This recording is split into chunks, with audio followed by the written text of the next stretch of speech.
Welcome to Daily Scripture Reading. I do not own the rights to this music.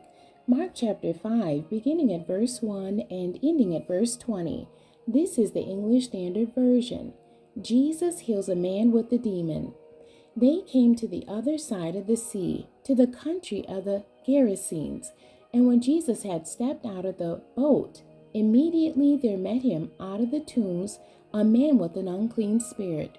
He lived among the tombs, and no one could bind him any more, not even with a chain. For he had often been bound with shackles and chains, but he wrenched the chains apart, and he broke the shackles in pieces. No one had the strength to subdue him. Night and day among the tombs and on the mountains, he was always crying out and cutting himself with stones. And when he saw Jesus from afar, he ran and fell down before him.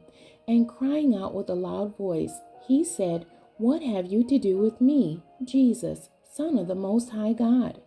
I adjure you by God, do not torment me."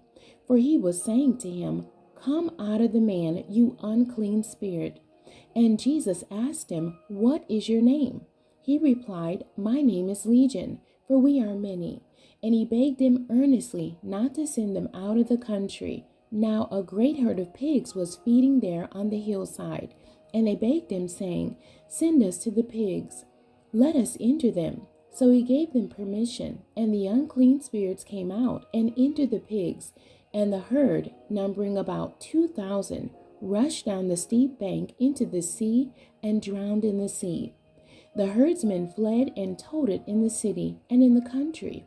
And people came to see what it was that had happened.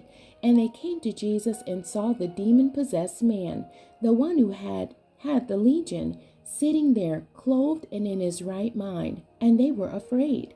And those who had seen it described to them what had happened to the demon-possessed man and to the pigs. And they began to beg Jesus to depart from their region. As he was getting into the boat, the man who had been possessed with demons begged him that he might be with him. And he did not permit him, but said to him, "Go home to your friends and tell them how much the Lord has done for you, and how he has had mercy on you." And he went away and began to proclaim in the Decapolis how much Jesus had done for him, and everyone marveled. The end. God bless you, and thank you for joining me today.